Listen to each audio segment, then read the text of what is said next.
What if your next phone didn't just feel premium, but felt like nothing at all? Meet the Galaxy S25 Edge, Samsung's boldest, thinnest flagship yet.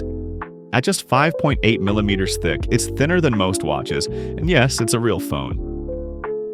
But here's the twist, and it's not just a gimmick. The Edge packs some serious hardware, same Snapdragon 8 Elite chip as the ultra-stunning 6.7-inch AMOLED display, and that insane 200-megapixel main camera from the Ultra line. So, what's the catch? Well, to go this thin, Samsung had to make trade-offs. There's no telephoto lens, and the battery is only 3,900 milliamp hours. For comparison, the S25 Plus, same size, has 4,900 milliamp hours. That's a big drop. Now, I won't lie, best why do.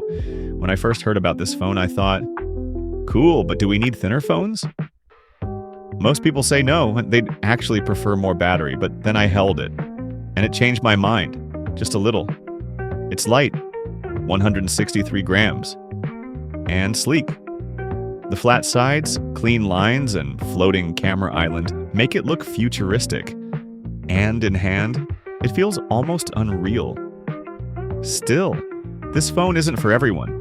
It's for those who want the Ultra's power but don't want the Ultra's heft. No S Pen, no bulk, just elegance. Rumors say Apple's working on a super thin iPhone 17 too. But Samsung beat them to it, with power, style, and even a physical SIM tray. Is it perfect? Will the battery last all day? I'll test that soon.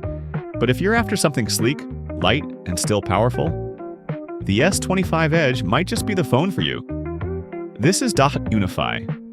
Don't forget to like, sub, and I'll see you in the next one. Peace.